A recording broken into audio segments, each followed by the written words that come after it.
Hari ini kita akan dengarkan firman Tuhan tentang mengenal rencana Tuhan. Hal ini penting karena begitu banyak anak-anak Tuhan yang tidak tahu rencananya.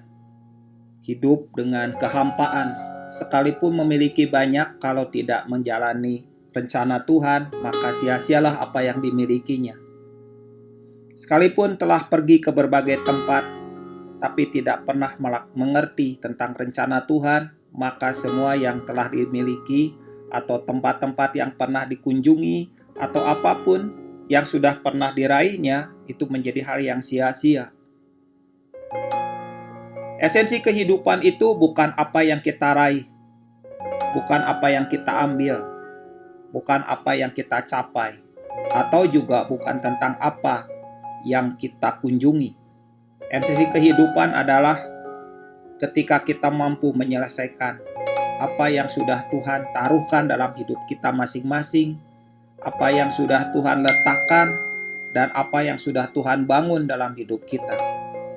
Maka kita tahu bahwa itu akan terjadi begitu luar biasa.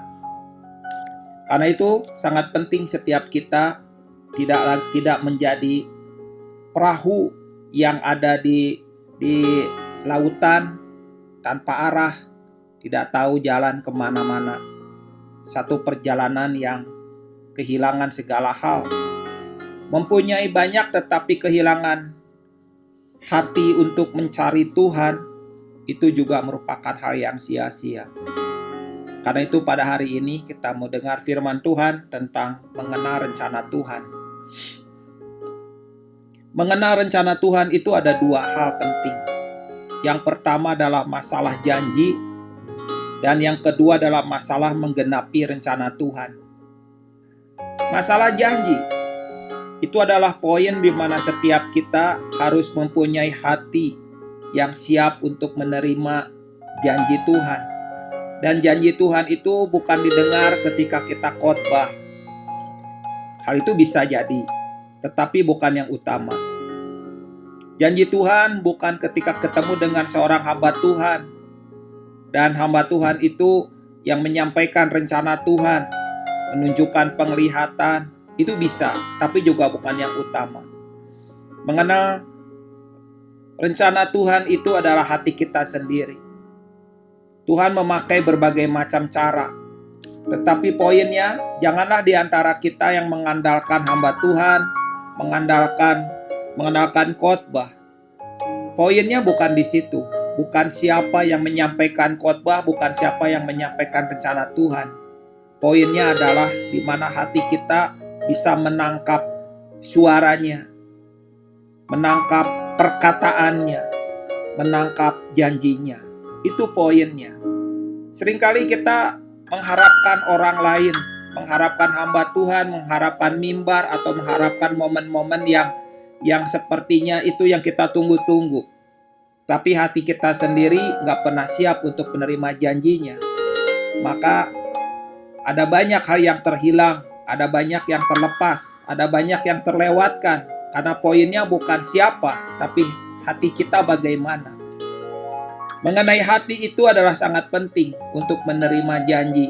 Jadi poin pertama, persiapkan hatimu, bereskan hatimu, urus hatimu, jaga hatimu. Disitulah poin pertama. Ada banyak peristiwa terjadi, itu bisa berlalu begitu saja, bisa terlewatkan karena hati kita nggak pernah tahu itu bahwa itu adalah rencana Tuhan ada di situ. Tapi kalau hati kita disiapkan, hati kita bisa menangkap, hati kita bisa mengerti. Begitu banyak hal yang ingin Tuhan sampaikan, dan hati kita bisa mengerti perkataannya, mengerti suaranya, mengerti janjinya. Maka ada banyak peristiwa kita bisa memungutnya seperti orang Israel yang memungut mana setiap pagi. Hal itu adalah hal yang penting. Memungut perkataan Tuhan, memungut janji Tuhan, memungut suaranya itu hal yang penting bagi umat Tuhan. Kenapa? Karena Tuhan memperkenal janjinya tidak pernah secara langsung, secara utuh. Tuhan selalu memberikan janjinya itu tidak langsung. sebagian-sebagian dan tidak utuh. Jadi poin pertamanya terletak di mana hati kita yang siap untuk menerima janji Tuhan.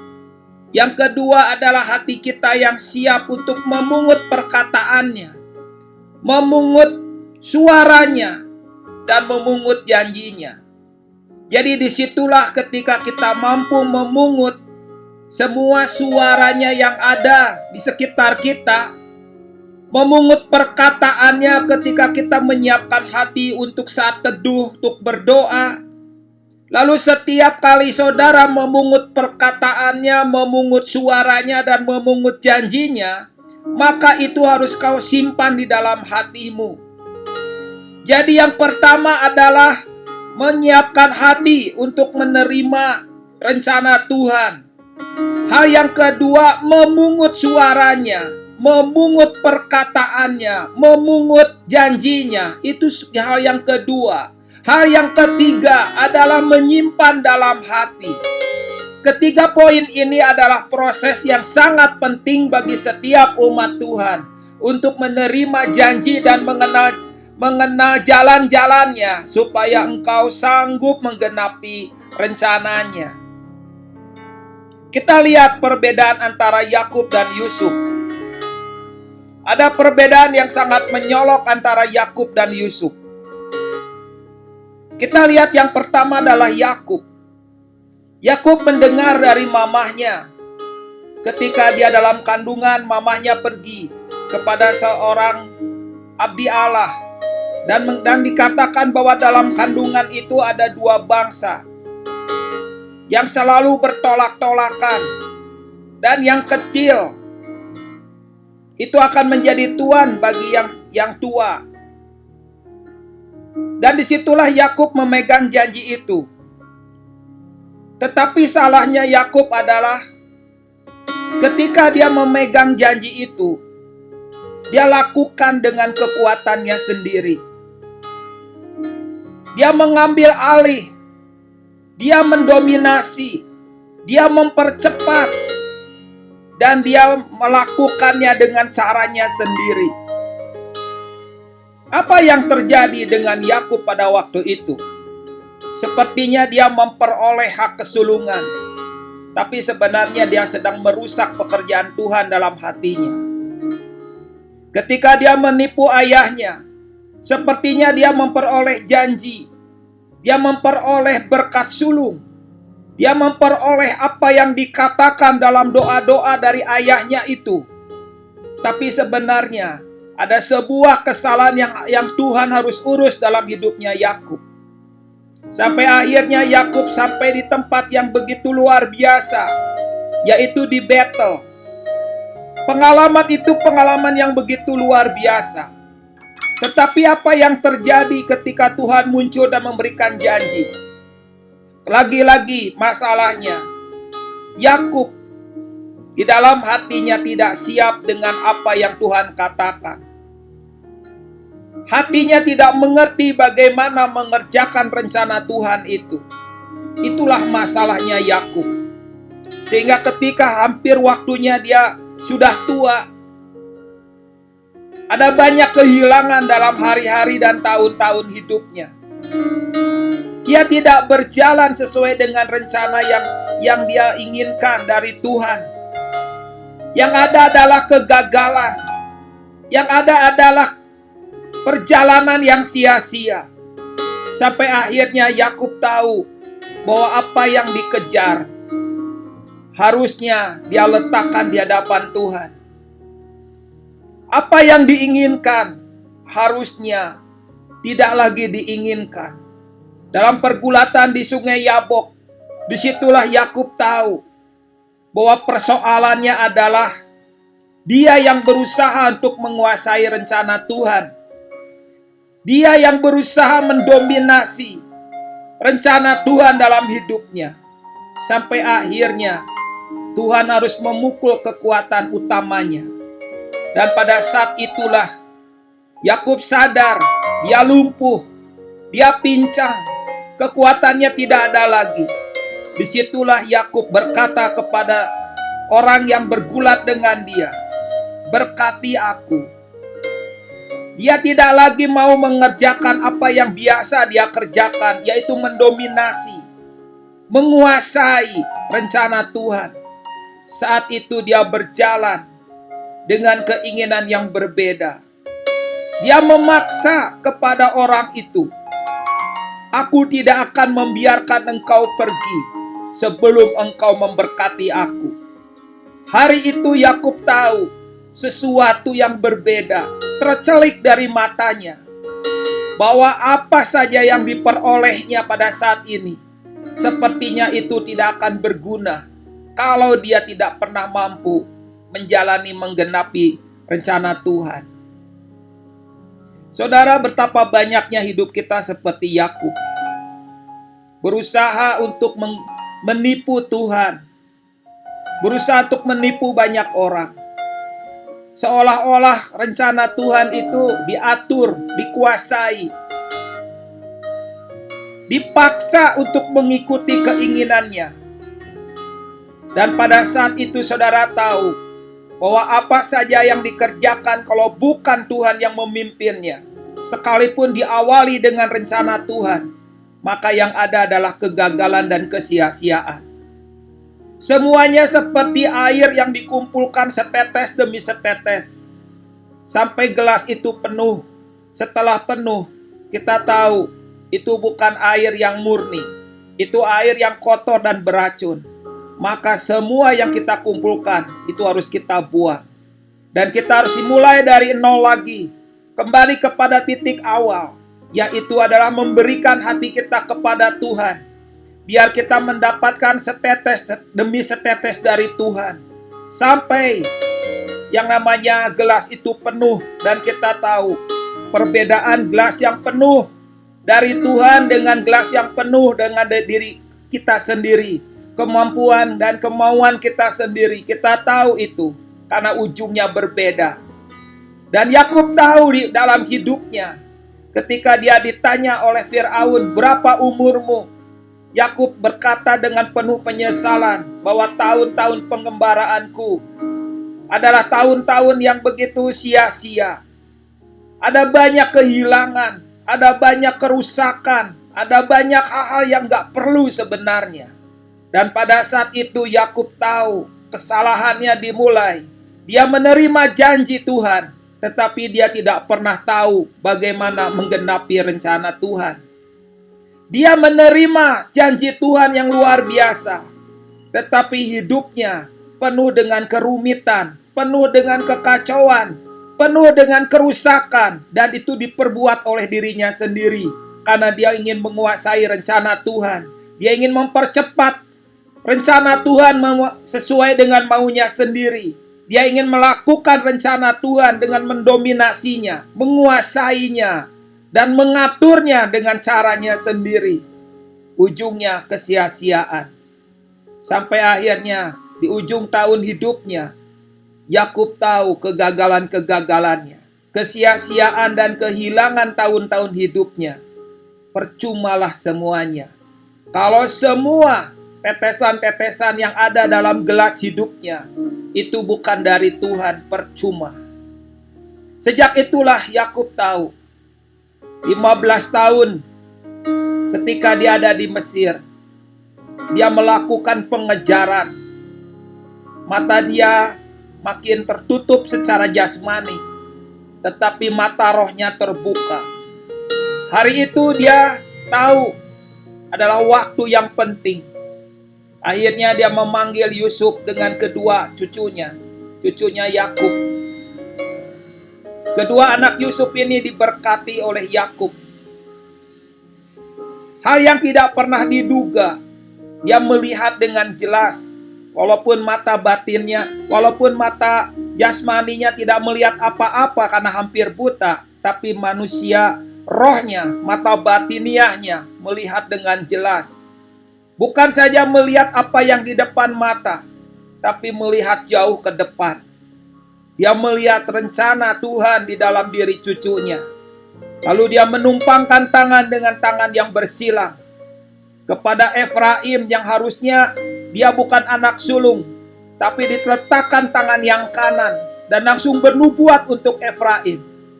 Setelah itu dia bernubuat untuk Manasye. Sempat Yusuf membetulkan tangannya supaya tangan kanannya diletakkan kepada Manasye. Tetapi Yakub berkata bahwa tidak anakku, itu bukan sebuah kesalahan. Dia kembali tangannya kepada Efraim dan langsung bernubuat. Setelah itu dia bernubuat untuk Manasye. Saudara, di sini kita lihat ada orang seperti Yakub. Kesalahannya adalah apa? Dia menerima janji, tapi tidak pernah tahu cara menggenapinya. Dan dia berusaha menggenapinya dengan caranya sendiri. Dia melakukannya dengan kekuatannya sendiri. Berbeda dengan Yusuf anaknya. Yusuf menerima janji, tetapi dia tahu bagaimana dia menggenapi janji itu. Ini perbedaan yang begitu luar biasa. Perbedaan itu dimulai dengan hal yang pertama, bahwa Yusuf memahami kalau janji Tuhan itu setahap demi setahap. Maka dia juga melakukannya dengan hati yang memahami bahwa rencana Tuhan telah setahap demi setahap. Apa yang dilakukan oleh Yusuf? Yaitu prinsip hati yang penuh. Apa artinya prinsip hati yang penuh? Sekalipun dalam kehidupannya Yusuf itu dirampas, diambil, sepertinya Yusuf kehilangan semuanya. Sepertinya Yusuf tidak mempunyai apa-apa lagi. Dia kehilangan apa saja yang ada padanya. Dan dia terdampar di Mesir. Tetapi hal yang tidak pernah banyak orang tahu, dia di dalam hatinya punya janji Tuhan. Dia tahu bahwa janji Tuhan tidak bisa diambil oleh siapapun. Dia tahu bahwa kekuatan seseorang itu bukan apa yang ada di luar. Kekuatan yang utama dalam hidup seseorang adalah apa yang di dalam hatinya. Karena itu dia tidak mau benci, dia tidak mau iri, dia tidak mau balas dendam, dia juga tidak mau sakit hati. Kenapa? Karena di dalam hatinya ada janji Tuhan. Dia nggak biarkan luka hatinya merusak janji Tuhan. Dia tidak biarkan kebencian mencemarkan janji Tuhan dalam hatinya. Dia biarkan hati Tuhan itu terus bertumbuh, bertambah-tambah. Dia biarkan hati Tuhan dalam hatinya menjadi sebuah kehidupan yang penuh dengan pengabdian kepada Tuhan. Karena itu hal yang penting dalam hidupnya Yusuf. Dia tidak menyia-nyiakan tahun-tahun hidupnya. Dia tahu rencana Tuhan diberikan kepadanya setahap demi setahap. Hal yang kedua yang dipahami oleh Yusuf, dia memahami bahwa peristiwa yang dialaminya adalah peristiwa merupakan bagian-bagian yang dia harus memungut perkataan Tuhan, memungut janji Tuhan, memungut suaranya. Peristiwa yang dialaminya bukan peristiwa yang mudah. Peristiwa yang dialaminya penuh dengan kesedihan, peristiwa yang menyakitkan. Kenapa? Karena dia langsung dibuang ke dalam sumur, lalu dijual, lalu sebagai budak, jauh dari ayahnya. Tetapi dalam hatinya dia penuh dengan janji Tuhan. Dia jaga betul yang utama. Dia jaga betul yang kudus. Dia jaga betul yang menghidupkan di hadapan Tuhan, yaitu janji Tuhan dalam hatinya. Setahap demi setahap dia lewatin hidupnya. Peristiwa-peristiwa yang dialaminya, dia pahami bahwa itu merupakan bagian daripada persiapan. Peristiwa-peristiwa yang dialaminya, itu merupakan hal yang Tuhan izinkan. Sekalipun dia tidak memahami, tetapi dia percaya kepada Tuhan bahwa peristiwa itu bukan peristiwa yang kosong, bukan peristiwa yang sia-sia, Bukan peristiwa yang terjadi dengan begitu hal yang membuat dia sepertinya terpuruk dan tercabik-cabik. Sekalipun dia mengalami banyak peristiwa yang menyakitkan, tetapi Yusuf tahu dia mampu melewati peristiwa yang dialaminya itu sebagai bagian daripada rencana Tuhan. Sekarang ada banyak anak-anak Tuhan dalam kebodohan dan kebebalan melewati peristiwa-peristiwa yang dihadapinya sekarang. Lalu dia mengatakan bahwa peristiwa yang dalam kebodohan dan kebebalan itulah rencana Tuhan. Tidak, saudara, tidak. Ada perbedaan peristiwa. Kalau Yusuf melewati peristiwa itu dengan hati yang benar dan kudus di hadapan Tuhan. Tapi ada banyak anak-anak Tuhan, hatinya bodoh dan bebal di hadapan Tuhan. Peristiwanya mungkin sama, tetapi ujungnya beda. Perjalanan dalam hidup kita apa saja yang boleh terjadi dalam hidup kita. Tetapi kalau hati kita benar dan hati kita kudus, kebenaran dan kekudusan adalah poin penting dalam menggenapi rencana Tuhan. Maka peristiwa apapun yang terjadi dalam hidup kita tidak akan pernah membelokkan rencana Tuhan, tapi justru menguatkan dan mempersiapkan rencana Tuhan. Tapi kalau peristiwa-peristiwa itu berasal dari kebodohan dan kebebalan hati kita, maka kita akan menuai kebodohan dan kebebalan dari yang kita perbuat. Karena itu saudara perhatikan, jangan engkau melakukan kebodohan dan kebebalan. Karena itu akan berujung kepada sebuah kesalahan yang mengerikan. Berujung kepada hal-hal yang engkau akan menanggung daripada segala sesuatu yang kau tabur. Engkau menabur kedagingan, kau akan menuai kedagingan. Karena itu perhatikan baik-baik. Dan poin yang ketiga yang Yusuf alami adalah dia memahami yang namanya intervensi ilahi.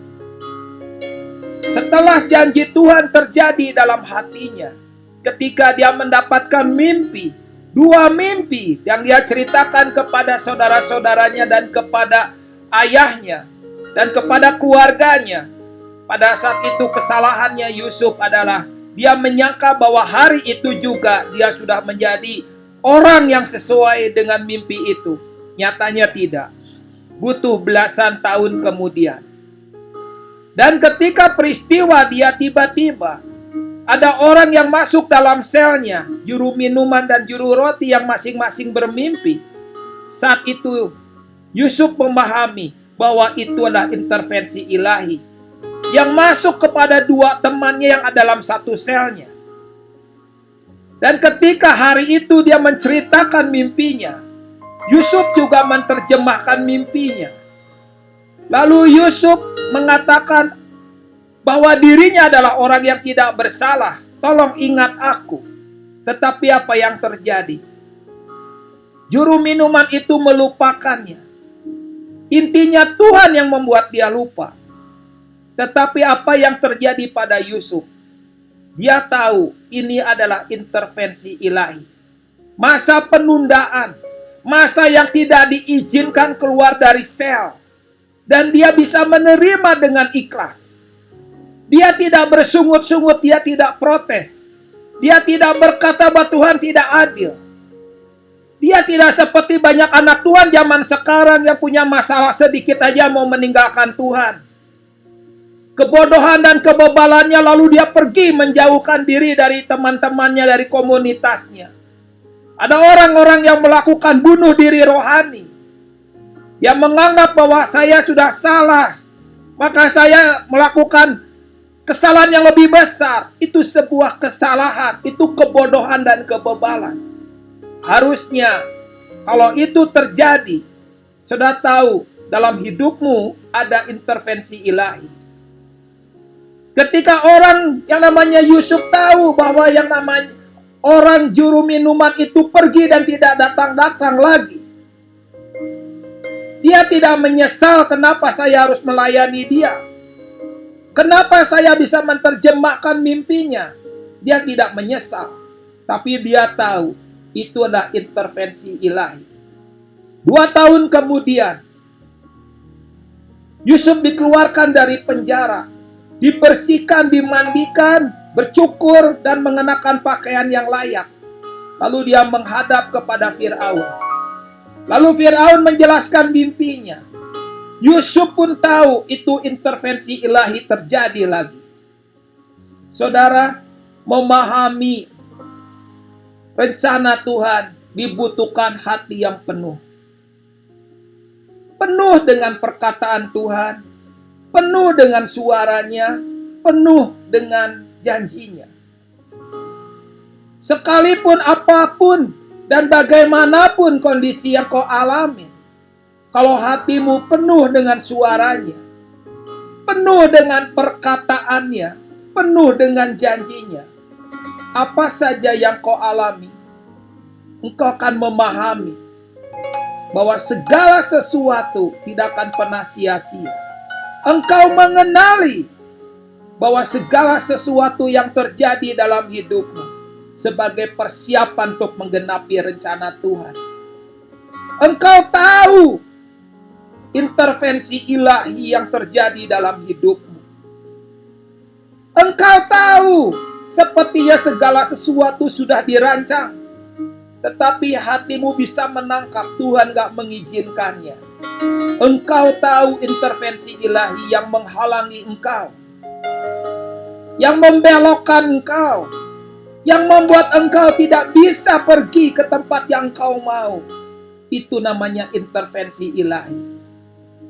Sepertinya kau berkata kepada Tuhan, kenapa ini gagal? Kenapa ini kok batal? Kenapa kok ini gak bisa? Kalau kau bertanya kepada Tuhan, Tuhan tidak akan pernah jawab. Tapi kalau hatimu penuh, hatimu mengerti, hatimu memahami, itu namanya intervensi ilahi. Hari-hari ini, hari-hari yang penting. Hatimu harus penuh dengan perkataan Tuhan. Hatimu harus penuh dengan janjinya. Supaya engkau bisa memungut apa yang sedang Tuhan berikan dalam hidupmu. Dan ketika intervensi ilahi terjadi dalam hidupmu, engkau tidak perlu berkata kepada Tuhan, kenapa Tuhan? Karena engkau tahu itu intervensi ilahi yang sedang mempersiapkanmu untuk perkara yang besar di depan. Intervensi ilahi itu gak banyak orang mengenalinya. Intervensi ilahi itu bisa terjadi hanya padamu seorang. Kanan kirimu tidak mengenalinya. Harusnya engkau mengenalinya. Harusnya hatimu mengenalinya. Seperti Yusuf. Maka lihat, tahun-tahun hidupmu penuh. Tidak kosong. Tahun-tahunmu banyak. Tidak sedikit. Tahun-tahun hidupmu berisi, bukan bocor. Karena hatimu memahami apa yang Tuhan siapkan dalam hidupmu. Ada begitu banyak dalam kesalahan. Mereka memulai dengan kebodohan, lalu dilanjut dengan kebebalan. Kesalahan dari kebodohan dan kebebalan inilah yang menyebabkan banyak orang kehilangan rencana Tuhan dalam hatinya. Ada banyak orang yang memaksakan diri. Ada banyak orang yang begitu ngotot. Ada banyak orang yang berusaha mengeraskan hati. Itu semua dimulai dari kebodohan dan kebebalan. Tetapi orang-orang yang mempunyai hati yang penuh, mempunyai hati yang mau mengikuti rencana Tuhan, mengenali apa saja yang Tuhan siapkan dalam hidupnya, sekalipun kelihatannya habis, kelihatannya dihabisi, kelihatannya dikoyak, kelihatannya dicabik-cabik, tetapi Tuhan izinkan. Dan itulah intervensi ilahi yang Tuhan pakai untuk orang-orang sekitarnya. Harusnya ketika itu terjadi, kita mengenalinya. Ketika hati kita mengenali hal itu, sesuatu yang besar sedang terjadi di depan. Dan Tuhan sedang menyiapkan orang-orang yang punya hati yang besar, mempunyai hati yang penuh, mempunyai hati yang memahami, sehingga dia dipimpin oleh Roh-Nya. Hanya orang-orang itulah yang mampu mengerjakan rencana Tuhan. Kalau hari ini hatimu tidak penuh, usahakan penuh. Kalau hari ini engkau tidak dapat memungut perkataannya, tidak dapat memungut janjinya, tidak dapat memungut suaranya, usahakan engkau untuk memungutnya. Kalau hari ini kau tidak memahami intervensi ilahi, pahamilah sekarang. Renungkanlah firman Tuhan hari ini, supaya jangan sia-sia hidupmu. Jangan sia-sia yang kau bangun, supaya jangan sia-sia yang kau tanam. Tetapi sesuailah hatimu dengan hati Tuhan, supaya gelas hidupmu berisi dengan tetesan-tetesan air dari Tuhan, bukan dengan tetesan-tetesan air yang kotor dan beracun, tetapi tetesan-tetesan air datang yang dari Tuhan. Engkau mengambilnya, engkau menampungnya, engkau menyimpannya, dan membiarkannya penuh di dalam hatimu, maka kau akan berjalan dalam rencananya. Tuhan itu baik, Tuhan itu murah hati, Tuhan juga adalah Bapa yang mengajar setiap kita supaya kita memahami rencananya. Tidak ada Bapa yang membiarkan sebuah kesalahan terjadi pada anaknya. Tidak ada. Yang ada adalah Bapa yang mendidik dan mengajar. Bapa di bumi aja yang tidak sempurna, yang banyak kesalahan, mempunyai hati untuk mengurus anak-anaknya. Apalagi Bapa kita, Bapa surgawi yang baik dan yang sempurna, akan mengurus kita semua. Beri dirimu untuk diajar dan dididik oleh Tuhan. Jangan tinggal dalam kebodohan, jangan tinggal dalam kebebalan, supaya rencananya tergenapi dalam hidupmu. Amin. Mari kita berdoa. Tuhan Yesus, biarkanlah pada siang hari ini Engkau berkata-kata terus dalam batin kami semua, mengajar umat-Mu ini dimanapun mereka berada. Kau sampaikan kebenaran firman Tuhan ini supaya jangan sampai di antara kami jalannya melenceng. Jangan ada di antara kami tinggal dalam kebodohan dan kebebalan. Jangan ada di antara kami tinggal dalam sebuah kesia-siaan. Tapi biarlah hidup kami sesuai dengan maunya Tuhan. Maunya daripada kehendak daripada Engkau Tuhan. Dan buat kami mengenali segala sesuatu yang Kau bangun. Terima kasih Tuhan, terima kasih. Pimpin terus hidup kami ya Tuhan. Itulah kerinduan kami, supaya kami sanggup menyelesaikan rencana Tuhan dalam hidup kami masing-masing. Terima kasih Tuhan, dalam nama Yesus. Amin.